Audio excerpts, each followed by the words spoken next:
quick update. I have signed up with a group of 9 other people to do family constellation therapy live in my area over a 9-month period. And this is a really big commitment because, of course, this is very intimate work.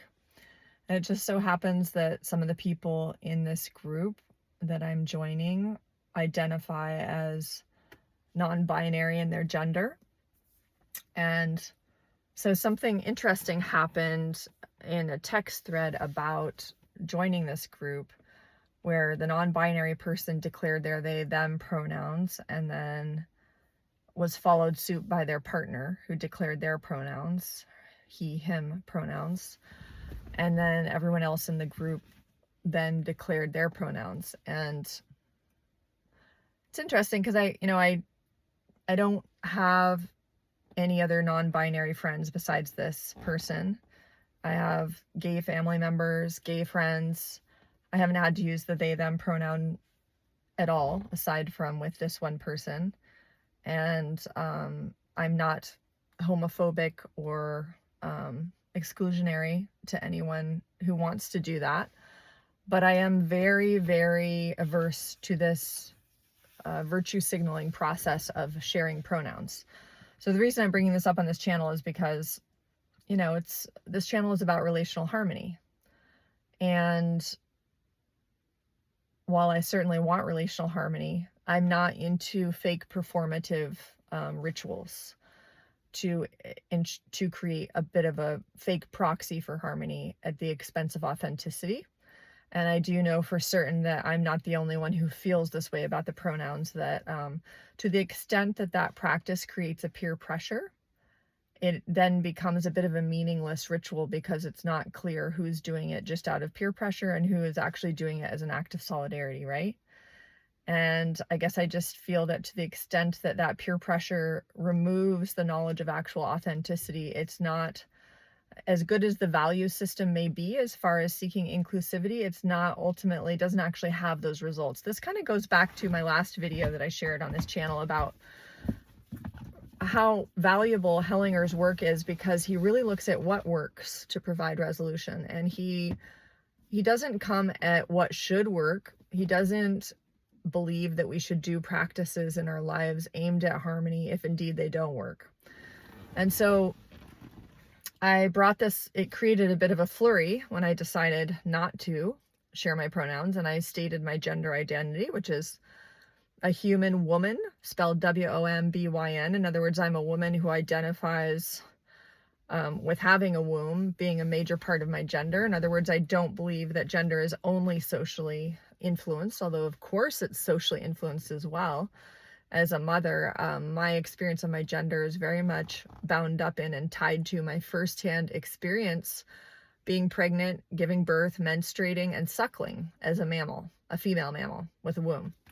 And so I think that part of why I created such a disturbance is because there was some assumption that because I identify as a woman who has a womb, that I therefore think that I'm superior to someone who identifies as a woman who doesn't have a womb. And I think that this is the converse of that too is that those who feel the need to virtue signal through stating their pronouns may unconsciously also feel superior to people who don't want to do that virtue signaling. So it's interesting how this superiority complex stuff comes up when we're working on the realm of the ego and the animal self that wants to assert itself. And what I want to bring up about this is that not only that ritual isn't effective at gaining solidarity, but I believe it actually is very divisive. And what's interesting is that what came up for me about it that had been unconscious until this point was that I realized that a lot of the people that I know who are very much into sharing pronouns, and this is a big generalization because I'm sure there are exceptions, but in general, I've found that the group of people who are promoting this sort of social justice of inclusivity also, ironically and interestingly enough, we're not in favor or we're not inclusive when it comes to accepting people who chose not to vaccinate during the pandemic. And until now, I hadn't really consciously realize the degree to which the practice of stating pronouns arose during the pandemic. So I understand those terms existed previously and that they were utilized within small groups of people previously, but they were ushered in on a massive scale with the advent of the pandemic, when the declaration of pronouns was enabled through Zoom meetings and more people were meeting online through Zoom. So I'm just going to be bold and state what I think may be going on here, which is that certainly the desire for certain groups to be more included in society and to be honored in a way that feels comfortable to them, and to be able to look for solidarity and to create movements for social change to try to be more inclusive, may have been grassroots or was grassroots. Similar to feminism, which was grassroots, I think that every movement can and will be appropriated by the powers that be, which, if you just go to the World Economic Forum website and see their policies on gender and inclusivity, we see that they're a very major player when it comes to social engineering and social change, in the sense that they have the power through technology and through corporate alliances to implement social change on a widespread level by influencing these social norms. So the gender and inclusivity movement was very much benefited from, at least in terms of the uptake of these practices on a massive scale, through the World Economic Forum's push for this in 2019, right before the pandemic hit, and then also Microsoft and Zoom and Facebook, getting on board with all of this. So, we could just see that as, oh, well, that's just a reflection of the success of these movements, reaching up at a higher level of scale. But I think it's also very interesting and worthwhile to ask how much of what we experience actually is more of a top-down effort. Similar to how when we hear about like the witch trials, we tend to think, or I certainly did before getting more educated about it, that the witch trials were just a very weird time in human history in which women were persecuted because there was some kind of religious frenzy or just like psychosis that occurred in the general population, where people just kind of spontaneously decided that they were going to persecute women who were herbalists, just because there was just some mass hysteria that occurred just randomly, right? No, it wasn't random at all. This was a top-down implementation by the church and by the powers that be as a way to get people off of communal land. And I talk about that in my previous videos in reference to the book The Caliban and the Witch, that describes this transition from feudalism to capitalism, and how a very deep societal restructuring occurred deliberately from the powers that be up top in a way that was highly effective, but was said to be, or marketed as such, to be something that was happening in the general populace. And in essence, it was planted into the general populace. So I'm not necessarily saying that in this area it was planted in the general populace, although I also wouldn't doubt it. But just to point out that grassroots movements can be appropriated. To some degree, that's healthy, in the sense that the desire for social change and social restructuring that's coming from the grassroots gains some degree of success.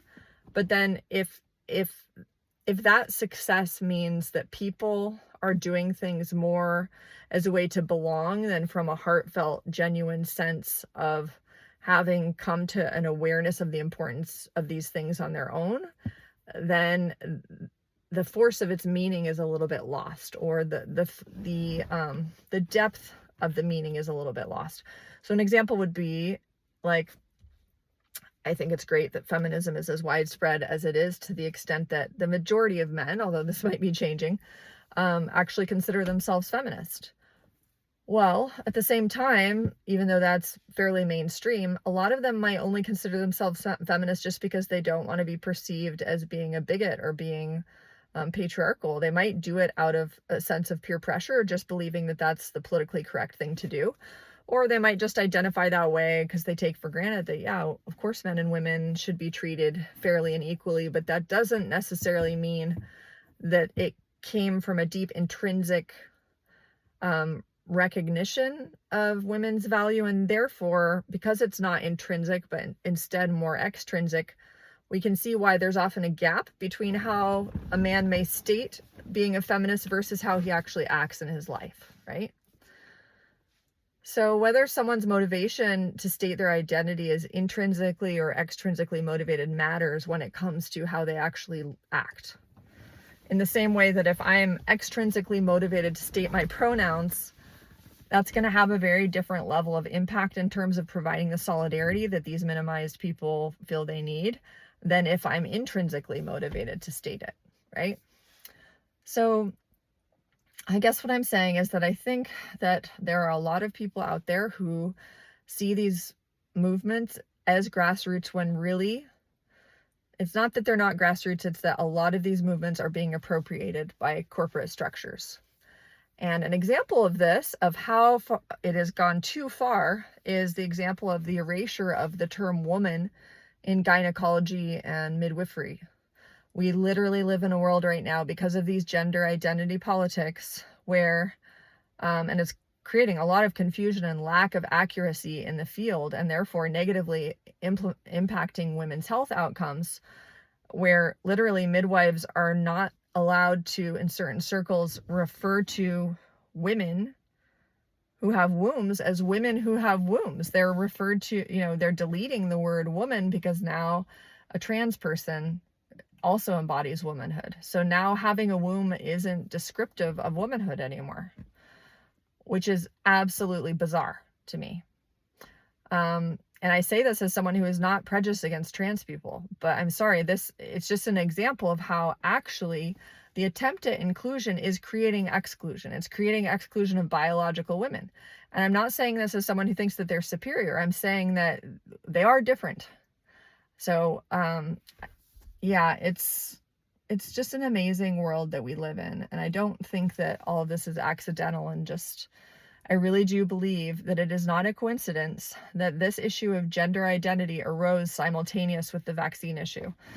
And what it essentially does is it creates a collectivist obligation for the majority to acquiesce to and sacrifice their well-being for a minority group.